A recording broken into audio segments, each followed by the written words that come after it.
Acércate a la cultura a través de todos tus sentidos. Esto es El Andamio.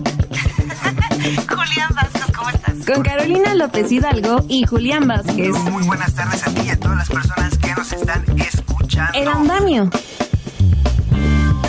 Cultura en construcción.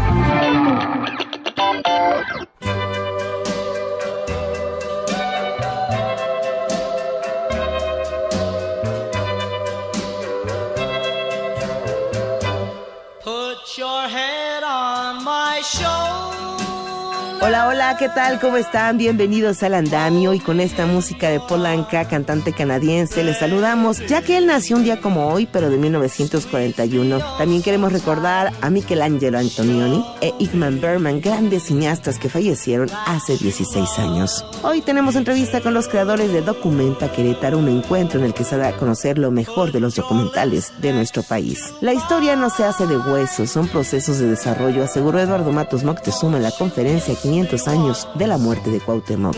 La exposición Patrimonio Cultural Inmaterial de México presenta 250 objetos que celebran las 12 tradiciones mexicanas reconocidas por la UNESCO. Y quédese para reconocer algunos datos curiosos de los Juegos Olímpicos.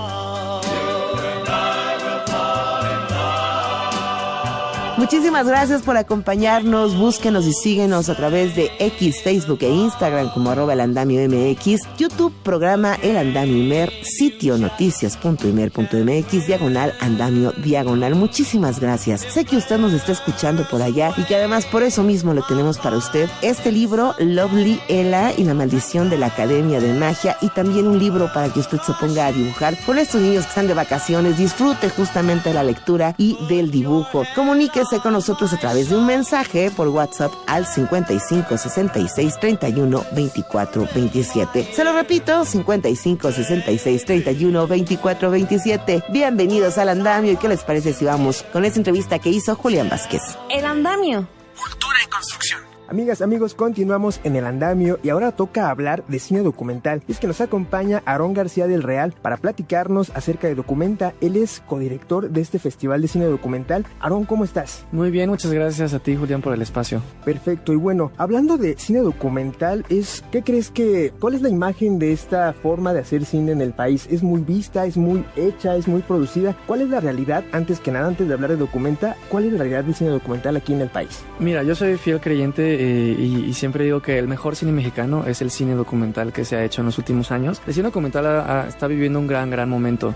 No es casualidad que en las últimas entregas de los Arieles, varios de los títulos estén nominados a Mejor Película, Mejor Dirección, y estamos hablando de estos títulos de no ficción, ¿no? Lo cual es una anomalía. Por ejemplo, en los Óscares no vemos eso, y eso habla de la calidad y el nivel que se vive. Y no sorprende tampoco porque pues hacer cine es bastante costoso, es una inversión, es un compromiso bastante amplio de cientos de personas que participan en estas producciones, y el documental pues se puede hacer con menos recursos, es más accesible, aunque también involucra un esfuerzo importante de pues muchos años para levantar un proyecto así. Entonces pues estamos viviendo un gran momento, sobre todo también entendiendo que el propósito del documental pues es este registro de la realidad, es ser conscientes de los acontecimientos que tenemos a nuestro alrededor, pero ya filtrados y estructurados a partir de una narrativa que pues se ve cristalizado en estas producciones fílmicas, ¿no? Quizás en lo inmediato no somos conscientes de todo lo que está pasando y todas sus consecuencias, pero en unos años, y con esta visión de un realizador que le pueda poner ojo a un tema, a un personaje, a una historia, pues lo vemos con un filtro bastante interesante, ¿no? Porque también es cierto que cuando hablamos del cine, pues tenemos esta visión un poco más generalizada de un cine escapista, ¿no? Un cine para olvidarnos de nuestra realidad, un cine para imaginarnos nuevos mundos y fantásticos, pero hay muchos tipos de cine, ¿no? Y el documental nos obliga a repensar y a reflexionar sobre nuestra realidad, porque estamos conectando con historias reales, personas reales. Así es, como muchas veces en los últimos meses se ha visto en internet el concepto de apagar el cerebro para ver unas películas, pues no, los documentales nos obligan y nos invitan, más que obligarnos, nos invitan. Exacto. A encenderlo y a reflexionar reflexionar sobre la realidad que nos rodea. Y justamente hablando de los esfuerzos para conocer y hacer cine documental, pues también parte Documenta, ¿no?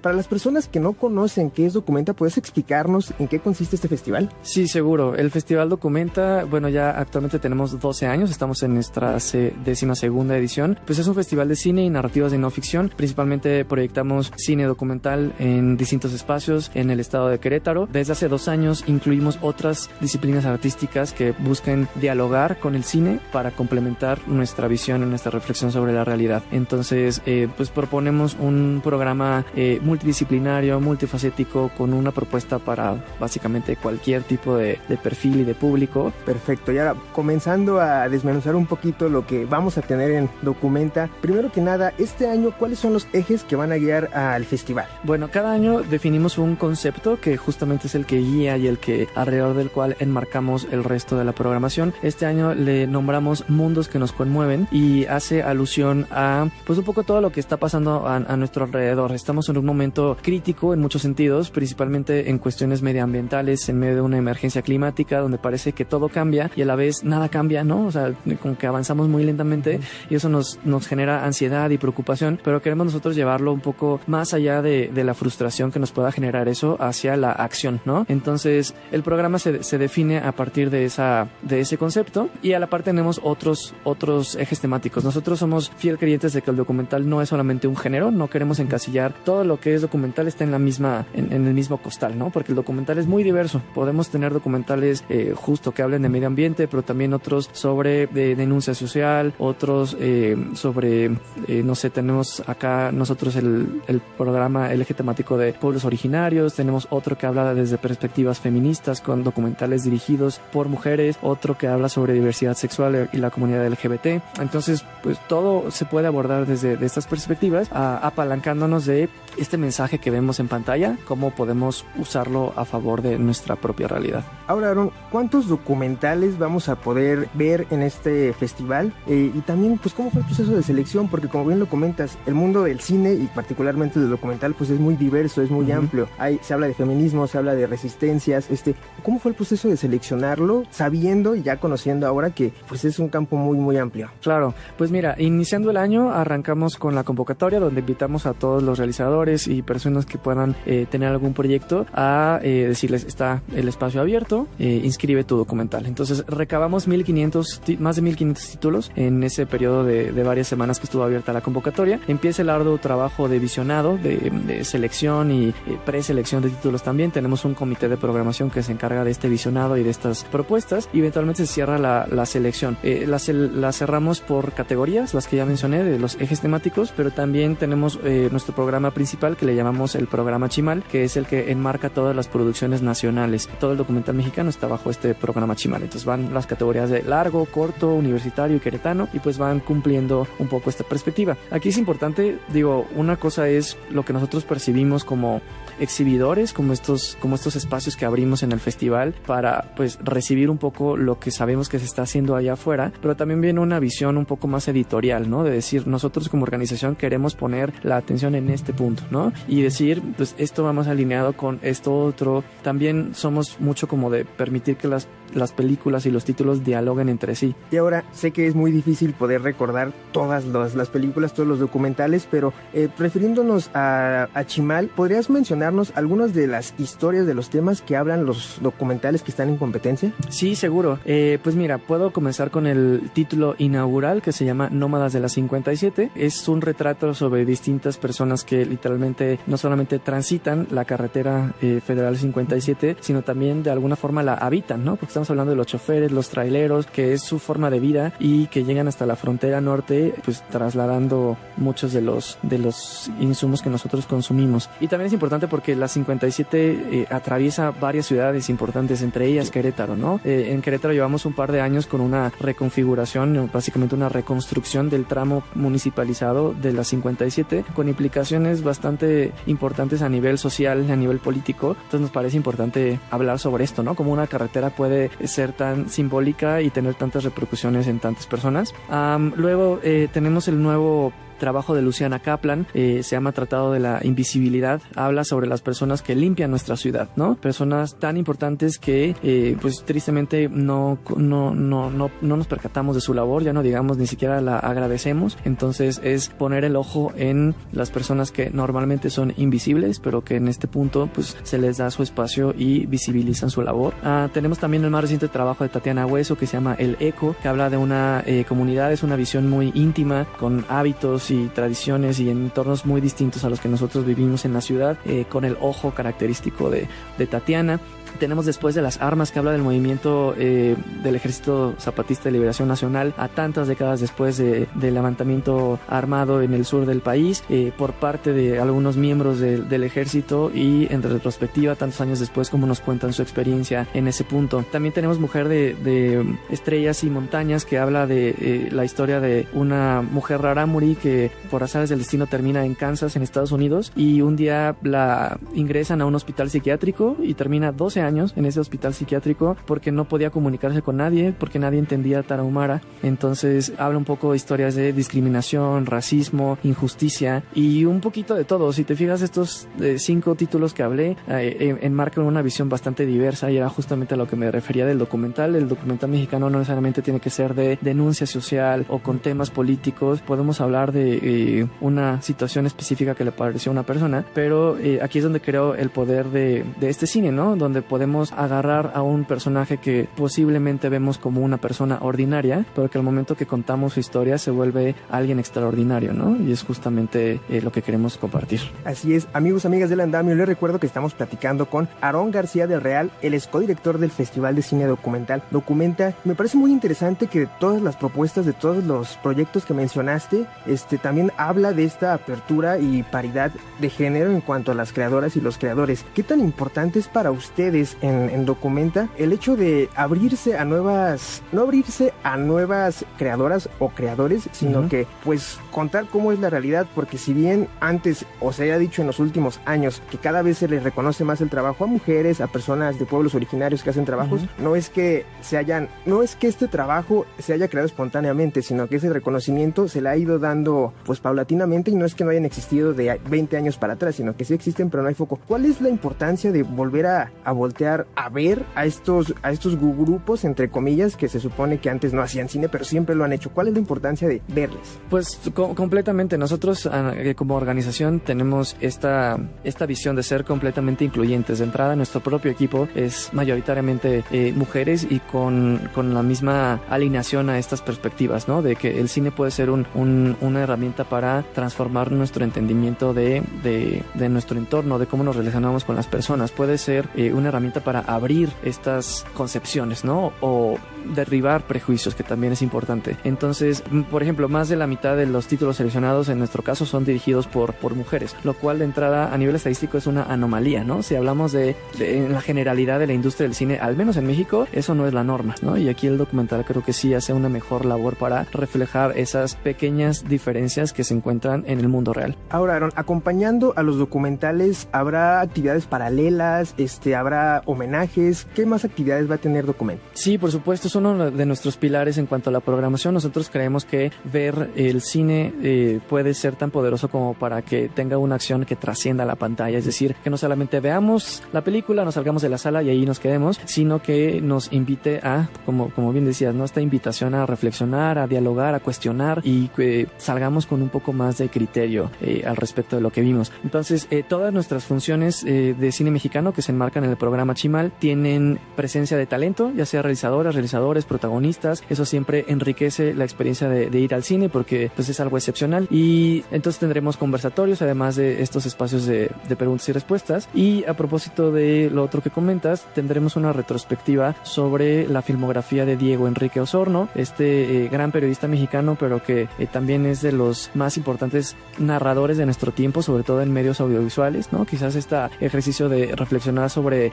momentos históricos de la vida del país sucede más en la literatura, en algunas revistas especializadas, pero difícilmente en el medio audiovisual, en el cine, ¿no? Y Diego Enrique Osorno ha sido un gran narrador en ese punto. Tendremos varios títulos de él y lo tendremos a él presente también. Entonces, ese es una parte del programa que no se pueden perder. Perfecto. Pues bueno, Aarón, muchísimas gracias por tu tiempo. Una última cosa antes de despedirnos. ¿Puedes recordarnos las fechas, las sedes? Porque también va a ser híbrido el formato de Documenta. Por favor, haznos la invitación a no perdernos los documentales. Sí, es correcto. Pues el festival tendrá funciones presenciales en la ciudad de Querétaro del 7 al 11 de agosto, 5 días de festival. Y como bien lo mencionas, también tendremos las transmisiones en plataforma digital, específicamente la plataforma Nuestro Cine MX. Lo que antes era Filmin Latino, ahora es Nuestro Cine MX, completamente gratuito. Solo tienen que crear su cuenta y seleccionar las películas que están disponibles. Estas películas en digital van a estar disponibles incluso una semana extra en internet para que no haya pretexto. Esas se terminan hasta el 18 de agosto. Y el resto de la cartelera, con todas las actividades, funciones y algunos otros programas paralelos, lo pueden encontrar en nuestra página de internet, documenta.org, Documenta con Q de Querétaro, y que nos sigan en redes sociales para que se enteren de todo. Documenta MX, ahí nos encuentran en todas las redes. Pues ya lo escucharon, ya no hay excusas para no ver cine documental. Hay muchas alternativas, pero lo ideal es que también vayan a Querétaro. Aarón, muchísimas gracias por tu tiempo, por invitarnos a Documenta, y pues bueno, nosotros seguimos aquí en El Andamio. El Andamio. Cultura y construcción. Bueno, pues ya estamos en París 2024. ¿Y qué les parece si escuchamos estos datos anecdóticos? La equitación es también conocida como el deporte de reyes, no solo por su elegancia y distinción al momento de montar a caballo, ya que se requiere de estilo, sino de un amplio control del caballo. También por los altos costos que este deporte requiere, por la manutención de un caballo pura sangre, así como de las instalaciones y equipamiento. El Castillo de Versalles, también conocido como Palacio de Versalles, un símbolo icónico reconocido en todo el mundo, que refleja la reputación global de Francia, dará su bienvenida a la competición en un escenario magnífico y con una rica historia. Construido en sus inicios como un simple pabellón de caza, el Palacio de Versalles fue el hogar de la corte de Luis XIV en 1682 y se consolidó como el epicentro de la realeza francesa. Desde 1883, con sus magníficos jardines, se convirtió en museo nacional abierto al público y fue el primer recinto francés en ser declarado Patrimonio de la Humanidad por la UNESCO en 1979. El Andamio. Cultura y construcción. Habiendo sido decretado su final, le dirige a Cortés estas palabras: oh Malinche, día sabía que yo tenía entendido que esta muerte me habías de dar, había conocido tus falsas palabras. ¿Por qué me matas sin justicia? Dios te lo demande, pues yo no me la di cuando me entregaste tu persona en mi ciudad de México. Por su parte, el señor de Tacuba dijo que él daba por bien empleado a su muerte por morir junto con su señor Cuauhtémoc. Así describió Bernal Díaz del Castillo la reacción de Cuauhtémoc y el señor de Tacuba cuando les fue impuesta la horca por supuestamente conspirar contra Cortés en el recorrido que hacía a Honduras. El tlatoani Cuauhtémoc fue asesinado en un árbol de pochote el 28 de febrero de 1525. Sin embargo, fue apresado el 13 de agosto de 1521. En ese momento esperó la muerte tras defender su ciudad. Sin embargo, Cortés le perdona y le hace una ofensa. Para Matos, esto se dio por la falta de conocimiento de las costumbres de los mexicas. Para Matos Moctezuma, el contexto histórico de los mexicas fue importante para entender el por qué las comunidades indígenas apoyaron a Cortés. ¿Cómo es que se dio todos estos acontecimientos históricos, no? ¿Por qué grupos indígenas se alían con Cortés? Porque muchos de ellos estaban sujetos y tributarios de Tenochtitlan, de la Triple Alianza. Recuerden que la Triple Alianza eran Tacuba, Texcoco y Tenochtitlan, ¿no? Conformaban una confederación que se había expandido por buena parte de Mesoamérica, ¿no? Y había conquistado a muchos pueblos indígenas, los había sometido, y una de las maneras era aplicarles un tributo. Tenían que pagar con productos de esa región, en fin, a veces con mano de obra, variaba. Estos grupos pues no estaban nada contentos con el mexica, pero en fin, así pues se ha hablado muchas cosas, que si la Malinche fue traidora, los tlaxcaltecas fueron traidores. No fueron, porque la Malinche no era mexica, ella era de un pueblo cercano de Coatzacoalcos, en la costa. A 500 años de la muerte de Cuauhtémoc, no se tiene con certeza la ubicación de sus restos, a pesar de haber buscado en 3 comisiones distintas de las diversas teorías falsas. Aún no se sabe cómo fue el traslado de los restos de Cuauhtémoc ni dónde quedaron. Así lo destaca la existencia de 3 códices que hablan de este deceso y el trabajo que se hace en la zona del Tigre, en Campeche, y alertó que ante el deseo de la gobernadora de Guerrero de justificar la existencia de los restos en su estado, Matos Moctezuma destacó que la historia no se hace con huesos. La historia no se logra con huesos. La historia es algo que es muy importante porque nos está definiendo, nos está relatando todo un proceso de desarrollo desde épocas muy antiguas hasta el momento actual. Lo que ocurre actualmente es historia también. Entonces, siempre van a ocurrir estas cosas y que unos dicen y dicen. Yo, y como miembro de la última comisión, actuamos con total apego a lo que íbamos encontrando sin caer en aspectos de envolvernos en las banderas ni cosas así que no vienen a cuento, ¿no? Entonces, pues no lo dudo que esta dama pues vaya a promover eso, ¿no? Es de esperar. A lo largo de más de hora y media, Eduardo Matos narró las vicisitudes que vivió uno de los grandes emperadores de nuestra historia y retomó las palabras de Bernal Díaz del Castillo tras el asesinato vil y con un juicio sumario que tuvieron Cuauhtémoc y su primo Tetlepanquetzal. Verdaderamente yo tuve gran lástima de Guatemus y de su primo por haberles conocido tan grandes señores, y aún ellos me hacían honra en el camino en cosas que se me ofrecían. Y fue esta muerte que les dieron muy injustamente dada, que pareció mal a todos los que veníamos en aquella jornada. El andamio. Cultura y construcción. Pasaste a mi lado. Desde el bolero hasta las fiestas dedicadas a los muertos o la charrería, la exposición Patrimonio Cultural Inmaterial de México presenta 250 objetos que celebran las 12 tradiciones mexicanas reconocidas por la UNESCO. La muestra también busca reconocer la diversidad cultural frente al mundo globalizado. Escuchemos la información con Julián Vázquez. En 2008, las fiestas de los pueblos indígenas dedicadas a los muertos fueron reconocidas como Patrimonio Cultural Inmaterial de la Humanidad por la UNESCO. Desde entonces, el bolero, la ceremonia de los voladores de Papantla y la charrería también se añadieron a esta lista, reflejando las expresiones y conocimientos que definen la identidad de México. Para conocer las 12 manifestaciones que integran esta lista, así como la importancia de que sean reconocidas, el Museo Nacional de las Culturas del Mundo inauguró la exposición Patrimonio Cultural Inmaterial de México. La expo muestra 250 artículos y objetos prestados por las comunidades portadoras, como artesanías de Talavera, vestimenta tradicional de los parachicos o utensilios de cocina tradicionales. Habla Patricia Angélica Quiles Martínez, curadora y coordinadora de diplomacia de la Secretaría de Relaciones Exteriores. El paradigma que hace que esta inscripción llegue a la UNESCO es el paradigma de las cocineras y cocineros tradicionales de Michoacán.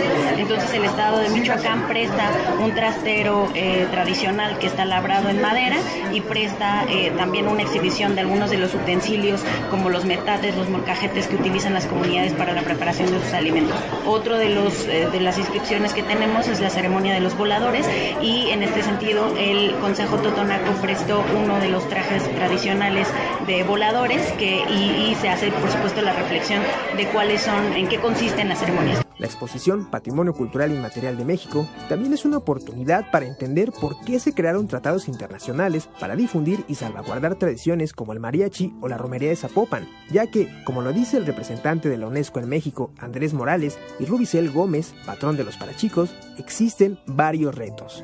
La necesidad de proteger los derechos culturales, tanto individuales como colectivos de los pueblos, frenar la sobreexplotación y la apropiación indebida, combatir todas las formas de racismo, discriminación y garantizar seguridad a las comunidades. La marginación y la falta de apoyo han sido obstáculos que con esfuerzo comunitario hemos superado. La imposibilidad de reunirnos en persona no solo afectó nuestras tradiciones, sino también la economía de muchas familias que dependen de estas festividades. Pero a pesar de estos tiempos difíciles, nuestras tradiciones no solo sobrevivieron, sino que encontraron nuevas formas de manifestarse. Aunque la exposición es relativamente pequeña, apenas un salón del museo, tiene información interesante y bastante ilustrativa para conocer estas expresiones y no olvidar la identidad mexicana frente a un mundo globalizado. Así lo dijo la subsecretaria de Desarrollo Cultural, Marina Núñez, durante la inauguración. En la medida en que perdemos de vista la significación del PCI, el vínculo con nuestro pasado se debilita, nuestra identidad y autoconciencia de diversidad se desdibuja, y aquello que nos mantiene unidos con los otros y con la comunidad, lo que nos representa frente al mundo, se resquebraja y corre el riesgo de romperse. México es el quinto país con más reconocimientos por la UNESCO, y con 323 registros para patrimonio aún pendientes, la Expo es un recordatorio de la diversidad cultural que tiene nuestro país. Aunque no todos somos miembros de las comunidades portadoras que están, por ejemplo, yo puedo no ser volador o no saber cómo hacer una ceremonia de volador porque no pertenezco a la comunidad totonaca, sí cada una de las comunidades de las que forman parte de esas expresiones le dan identidad a México. Hablar del patrimonio cultural inmaterial de México es hablar de toda esa herencia que tenemos de pueblos y comunidades. La exposición estará abierta al público de manera gratuita hasta el 29 de septiembre en el Museo Nacional de las Culturas del Mundo. Para Imer Noticias, Julián Vázquez. El andamio. Cultura y construcción. Y bueno, pues yo sé, están de vacaciones, todavía están disfrutando de esta ciudad y fíjense que la Coordinación Nacional de Teatro y la compañía Tránsito 5 Artes Escénicas presentan Noctámbulo o la sequía de los sueños, un espectáculo que muestra la importancia de cuidar el agua a través de malabares, de juegos y, ¿por qué no?, hasta trucos científicos. El objetivo de esta apuesta es que el público aprenderá sobre el agua, su importancia, el cuidado, que hoy en día además se hace más vital que nunca y estamos en un proceso muy difícil a nivel mundial. Esta obra se creó desde el 2018 como un parteaguas que plantea una situación crítica que tiene la intención de difundir un mensaje importante: cuidemos el agua. Esta obra se va a presentar hasta el 11 de agosto, los sábados y domingos a las 12 horas en el Teatro del Bosque Julio Castillo del Centro Cultural del Bosque. La exposición acústica de Leonora Carrington, Arte, Escritura y Feminismo, explora las influencias del pensamiento de Leonora Carrington en términos artísticos como políticos. Se reconocen los personajes que establecieron algún tipo de conexión con ella en distintos periodos de su vida aquí en México para pensar temas como el feminismo, la ecología, para transitar por distintos formatos que atraviesan a su obra más allá de la pintura, que es el elemento más conocido de su trabajo. La Galería Metropolitana de la Universidad Autónoma Metropolitana reúne cerca de 90 obras, entre estas una decena de inéditas. La UAM recuperó textos donde el artista, desde los años 60 y 70 del siglo pasado, establece sus preocupaciones por el estado de la tierra, la devastación y hace llamados a corregir prácticas extractivistas. Esta muestra estará hasta finales de agosto. El andamio. Cultura y construcción. Nos vamos con la música de Kate Bush, cantante y compositora británica, quien nació en un día como hoy, pero de 1958. Muchísimas gracias a nombre de este gran equipo conformado por Julián Vázquez, Sofía Gutiérrez, Gabriel Ortiz, Alberto Palomino, Adrián Sáez. Me despido, soy Carolina López Hidalgo y como siempre les deseo que se porten mal, que se porten bien, que se diviertan y que disfruten. Les mando un gran abrazo. Los dejamos en Horizonte Jazz con Tony Ríos y en Radio México Internacional con Miriam Rodríguez. Hasta la próxima.